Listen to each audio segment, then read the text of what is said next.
সমাজ কল্যাণ মন্ত্রণালয় এবং মহিলা বিষয়ক মন্ত্রণালয় এই দুটো মন্ত্রণালয় মিলে বাংলাদেশের মোর দ্যান 82% পপুলেশন নিয়ে কাজ করে বেসিক্যালি।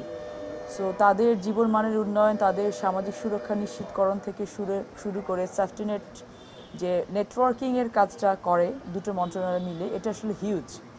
এই মন্ত্রণালয় দুটোরই কাজের পরিমাণ, কোয়ালিটি কোয়ান্টিটি অনেক বেশি, কিন্তু আওয়াজ অনেক কম। তো আমাদের বেসিক্যালি যেটা আমরা আজকে চেয়েছি, আমাদের জেলা প্রশাসক মহোদয় যারা আছেন, বিভাগীয় কমিশনার যারা আছেন, তাদের কাছে যে ব্রিজিংটা আছে মন্ত্রণালয় থেকে তৃণমূল পর্যন্ত পৌঁছানোর জন্য, তারা কিন্তু কানেক্টিভিটিটা করে থাকেন। টানেলের এপারে আমরা আছি, টানেলের ওপারে ওনারা আছেন। মাঝখানে যে কানেক্টিভিটিটা, এটার জন্য অনেক বেশি অ্যাপ্রোপ্রিয়েট হয়। আমাদের সেবাগুলো এই পর্যন্ত পৌঁছে দেওয়ার জন্য তারা যেন ইমপ্লিমেন্টেশন পর্যায়ে ভালো মতো কাজ করেন, ওখানকার প্রবলেমসগুলো আমাদের পর্যন্ত আসার জন্য যেন সকল ধরনের দুর্নীতিমুক্ত তারা থাকতে পারেন, তাদের কাছে তারা ঠিকমতো করলে। প্রত্যেকটা সরকারই কিন্তু অনেক পরিকল্পনা নেন, ডেভেলপমেন্ট ওয়ার্কস নেন, কিন্তু ডেভেলপমেন্ট ওয়ার্কসগুলো ইমপ্লিমেন্টেশনের মেইন টুলস কিন্তু তারা থাকেন। যেহেতু আমাদের ম্যাক্সিমাম কমিটিগুলোর সভাপতি তারা থাকেন, জেলা প্রশাসক মহোদয়ও থাকেন।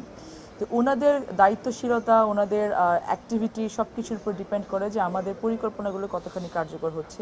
সময়ের সাথে সাথে দেখা দেয় নিত্য নতুন প্রয়োজন। রেডি থাকতে হয় প্রতি মুহূর্ত। তাই এলো ইনোভার, যেন আপনি লাইফে থাকেন রেডি প্রতিদিন। Innova, designed for now. So যেগুলো অনগোয়িং প্রকল্প আমাদের আছে, সেটার অ্যাপ্রোপ্রিয়েট ইমপ্লিমেন্টেশন, সাথে ভবিষ্যৎ প্রকল্পগুলোকে আমরা কীভাবে অনেক বেশি স্ট্রেনদেন করতে পারি, সেই বিষয় নিয়ে আলোচনা হয়েছে। আমরা আশা করি, তাদের কাছে দাবিও রেখেছি যে আমাদের যে প্রচেষ্টাটা রয়েছে, এটাকে তারা মাঠ পর্যায়ে গিয়ে অ্যাপ্রোপ্রিয়েটলি ইমপ্লিমেন্ট করার জন্য আমাদেরকে সহযোগিতা করবেন। এবং আমরা সাথে সাথে এটাও তাদের কাছে দাবি রেখেছি যে ডিসি মহোদয় যারা আছেন, তাদের মাধ্যম দিয়ে তারা কিন্তু ইউনিয়ন লেভেল, ওয়ার্ড লেভেল পর্যন্ত তারাও তাদের কর্তৃত্বটা রাখেন। সেখানে যে কোনো ধরনের করাপশনটাকে যদি তারা আমাদের কাছে তুলে না নিয়ে আসেন, তাহলে কিন্তু আমরা সেটা বিষয়ে অ্যাওয়ার হতে পারবো না। সো এটি সরকারের সাফল্য নির্ভর করে হচ্ছে এই ইনস্ট্রুমেন্টগুলোর সকলের সফলতার উপরে। যে কোনো দায়ভারও কিন্তু আমাদের উপরে আসে। সো আমাদের যে প্রপার কমিউনিকেশনটা যেন অ্যাপ্রোপ্রিয়েটলি হয়, এবং যে কোনো ধরনের করাপশনের ঊর্ধ্বে উঠে গিয়ে আমরা সরকার থেকে যত বেনিফিট আসলে প্রান্তিক পর্যায়ে দেয়া হয়, একেবারে গ্রাম পর্যায়ে দেওয়া হয়, এই বেনিফিট যদি অ্যাপ্রোপ্রিয়েট ওয়েতে পৌঁছায়, তাহলে কিন্তু অনেক উন্নয়ন সম্ভব। বিগত সময়গুলোতে এগুলো ম্যাক্সিমাম বেনিফিটগুলোকে তসরুফ করা হয়েছে। এই জায়গাটাতে আমরা তাদেরকে একটু সতর্ক করার চেষ্টা করেছি যে আপনাদের মাধ্যম দিয়ে যেন এই ধরনের কর্মকাণ্ডকে কোনোভাবেই কেউ যেন প্রায়োরিটাইজ করতে না পারে। আমরা চাচ্ছি যে আমাদের পরিকল্পনা, উন্নয়নগুলো যেন গ্রামীণ জনগোষ্ঠীর কাছে অ্যাপ্রোপ্রিয়েট ওয়েতে পৌঁছে। আপনারা সেভাবে কাজ করবেন, আমাদের সহযোগিতা করবেন। সহকর্মী হিসেবে আমরা আপনাদেরকে সহযোগিতা করব।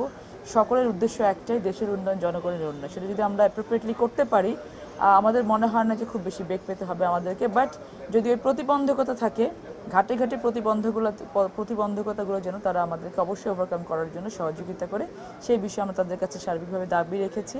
আশা করছি যে এই সম্মেলনগুলো যেই উদ্দেশ্য নিয়ে করে, সেটাও সার্থক হবে, তারাও আমাদেরকে সহযোগিতা করবেন ইনশাআল্লাহ।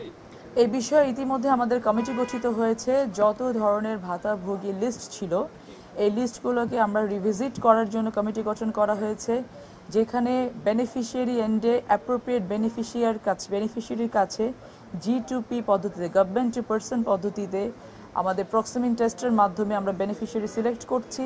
এবং গভর্নমেন্ট টু পার্সন যেন অবশ্যই যাদের চাহিদা আছে, যারা পাওয়ার যোগ্য, দল মত সকল কিছুর ঊর্ধ্বে উঠে গিয়ে সেই যোগ্য মানুষের কাছে তাদের বেনিফিটটা পৌঁছায়, সেটা নিশ্চিতকরণের জন্য ইতিমধ্যে কমিটি গঠিত হয়েছে। এবং আমরা সকল ধরনের সুযোগ সুবিধা যেন যারা সুবিধাভোগী তাদের কাছেই পৌঁছায়, এটাকে নিশ্চিত করার জন্য সকল ধরনের প্রচেষ্টা চালিয়ে যাচ্ছি। এবং এই যে বললাম, টানেলের এপার এবং ওপারের যদি সমন্বয়টা ভালো মতো হয়, তাহলে অবশ্যই এটা কার্যকর হবে। ওনারা আইডেন্টিফাই করার চেষ্টা করেছেন অনগোয়িং প্রবলেমসগুলোকে।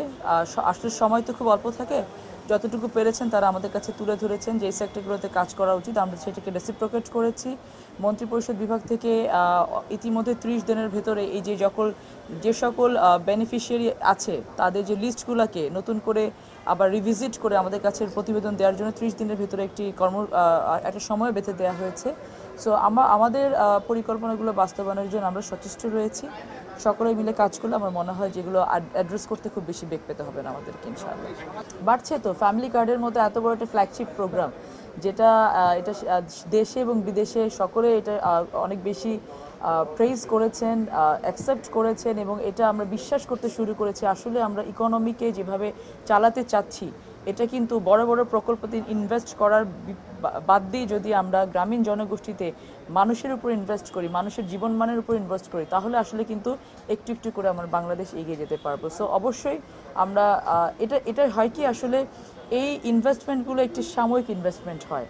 আমরা ইনভেস্টমেন্টগুলোর সাথে সাথে এই ইনভেস্টমেন্টটা কী করে জাতীয় ইকোনমিতে কানেক্ট করা যায়, নারীদেরকে কী করে জাতীয় ইকোনমিতে কানেক্ট করা যায়, যুবকদের কীভাবে জাতীয় ইকোনমিতে কানেক্ট করা যায়, তাদের কর্মসংস্থান কীভাবে বৃদ্ধি করা যায়, সেই জায়গাতেও কিন্তু আমরা কাজ করছি। কেবলমাত্র কার্ড দিয়ে, ভাতা দিয়ে মাসিক তাদেরকে আমরা সেটার উপর ডিপেন্ডেন্ট করে রাখতে চাচ্ছি না, বরং তাদের মানসিকভাবে স্বাবলম্বী করে, তাদেরকে অর্থনৈতিকভাবে স্বাবলম্বী করে তাদেরকে জাতীয় অর্থনীতিতে কী করে কানেক্ট করা যায় সেটার কিন্তু সার্বিক পরিকল্পনা আমরা করছি ইনশাআল্লাহ।